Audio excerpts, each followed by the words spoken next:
আমি জানি বাবা, আমি হঠাৎ করে খবরটা দিচ্ছি বলে তোমরা শক পেয়েছো।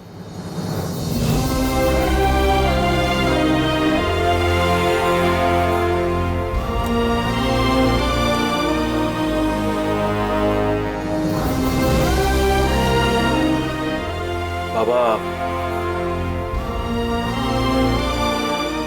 আমি চাইনি তোমাদের অ্যানিভার্সারির আগেই খবরটা তোমাদেরকে দিতে।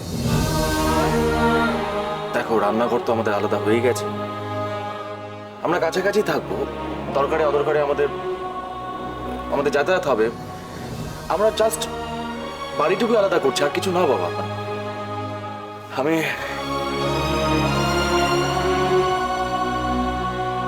এর আগে যখন তুমি আলাদা হয়েছিলা তার একটা কারণ আছিল। সোহানী শর্মার লাগে বিয়ে করতে চাইছিল, তখনকার ঘটনাটা জানতে পারি?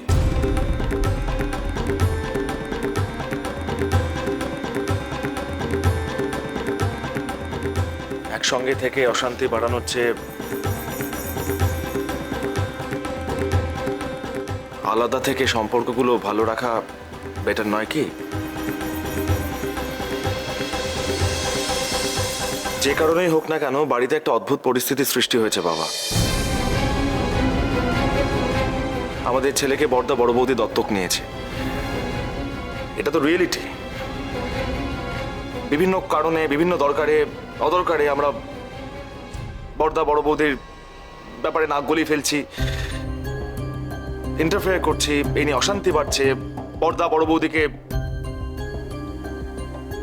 বলছে, রাগারাগি করছে, অশান্তি বাড়ছে, এবং অশান্তিগুলো আমাদের জন্যই বাড়ছে বাবা। তাই ভাবছিলাম যদি আমরা দূরে থাকি তো সেক্ষেত্রে কি হইব? সব অশান্তি বন্ধ হয়ে যাইব? এইসব আজে বাজে অজুহাত দিস, হ্যাঁ? কষ্ট করে কো না, তোর এখানে কোনো স্বাধীনতা নাই, তার লাগে তুই আলাদা থাকতে চাইছস। ভুল ভাবছো বাবা, সম্পূর্ণভাবে তুমি।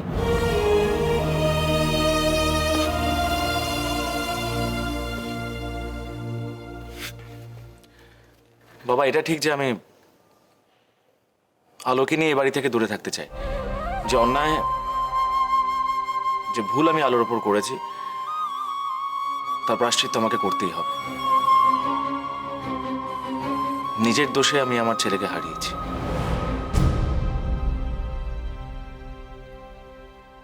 এখন যতই আমি কাছে পেতে চাই,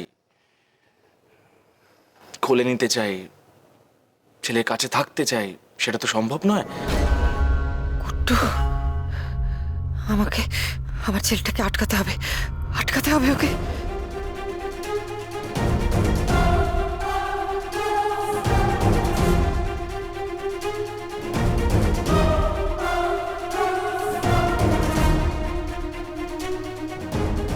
তুমি দেখলে বাবা,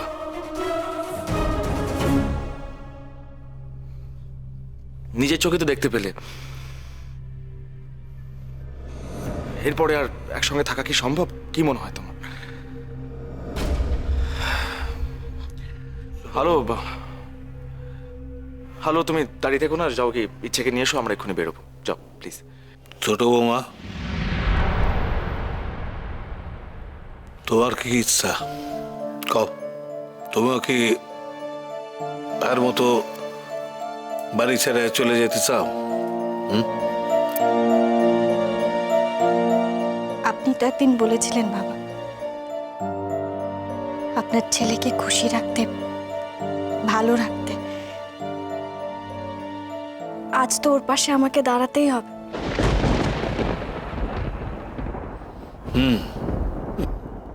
বুঝছি, তার মানে অনেকদিন ধরেই তোমাকে ওই মতলব চলতেছে। এই যে ঘটাচটা কইরা বিবাহ বার্ষিকী পালন, সবটাই নাটক। বেশ, তোমাকে যা ইচ্ছে তাই করো, কিন্তু একটা কথা, আমার দিদিভাই মৈত্রী বাড়িতেই থাকবো।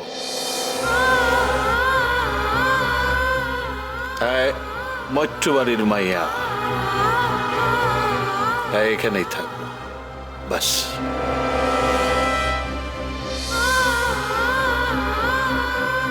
বাবা, বাবা শোনো, তুমি ভুল করছো। দেখো, ইচ্ছে তো ছোট, ও থাকবে কি করে? ও সারাক্ষণ আলোকে প্রয়োজন। বাবা শোনো, ও পারবে না বাবা। কি করে পারবে বলো? ও যদি বড় হতো তাহলে কিছু আমার বলার ছিল না। আমি তুমি ভুল বুঝছো কিন্তু। আমি জানি তোমার খুব খারাপ লাগছে, খারাপ লাগাটা স্বাভাবিক, কিন্তু কিছু করার নেই। মিথ্যে জেদাজেদি করে অশান্তি বাড়িও না বাবা। শোনো প্লিজ, প্লিজ।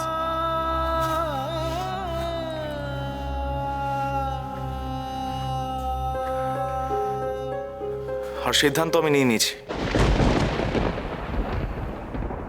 কিছু করার নেই আর।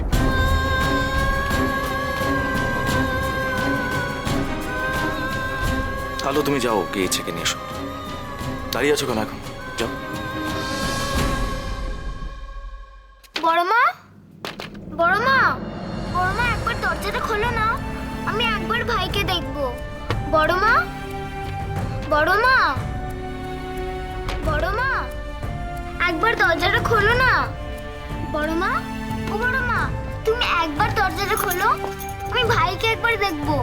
বড় মা, ইচ্ছে ইচ্ছে নিচে চলো, বাবাই ডাকছে। আমি ভাইকে না দেখে কোথাও যাব না, আমি একবার ভাইকে দেখবো। লক্ষ্মী মা আমার জেদ করে না, আমাদের যেতে হবে তো। আমরা পরে এসে ভাইকে দেখে যাবো, কেমন? বড় মা, ও বড় মা, বড় মা, একবার দরজাটা খোলো না, ওই ভাইকে একবার দেখবো। বড় মা, দিদি ভাই, আমি কথা দিচ্ছি দিদি ভাই, আমি ঘরের ভেতর যাব না। তুমি অন্তত ইচ্ছেটাকে। দিদি ভাই,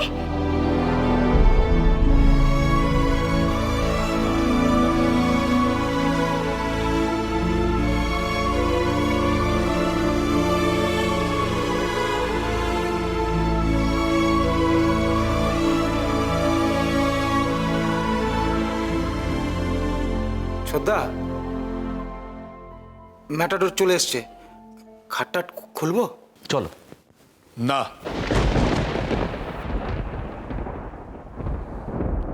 এ বাড়ির ভিতর থেকে কোনো জিনিস বাইরে যাইব না। কি বলছো কি তুমি? ওই ঠিক কথাই কইতেছি। তোর এই ছোট বলা নিজেরা কিভাবে, যা খুশি কইরা পার পাইয়া যাইব। আমি এর আগে ওরে কইছিলাম যে বাড়ি থেকে চলে যাওয়ার অর্থ হইল গিয়া সম্পর্ক ত্যাগ করা, সম্পর্ক ভাঙে যাওয়া। সেই কাজ ও আবার করতেছে। মাথাটা ঠান্ডা করো তুমি। আমি ঠান্ডা মাথায় কথা কইতেছি, কিন্তু বড় বড় কথা কইয়া নিজে আলাদা সংসার পাতনের মতলব করতেছে। তো করুক, তো সংসার প্রতিপালনের দায়িত্ব কিন্তু হ্যাঁ, নিজের প্রমাণ করায় দেখাক। অন্ত চাকরি বাকরিও নাই, টাইজ দেখাইয়া পরিবারের শান্তির লাইগা সে আলাদা সংসার পাততেছে। এখন বুঝবো, বুঝবো কত ধানে কত চাইল। বাইরে ঠক্কর খাইয়া চেতনা হইব, তখন খারাপ আমার সামনে আইয়া। বাপ এখনো বাচ্চা আছে, আর পোলা সিদ্ধান্ত নিছে আলাদা হওয়ার। থাকা আমিও আজ থেকে মনে করুম আমার ছোট পোলা বইলা কেউ নাই, কেউ নাই। ও কি কথা? তোমার মুখে কি কোনো কথা আটকায় না গো? বাবা, বাবা আমার কথাটা শুনুন।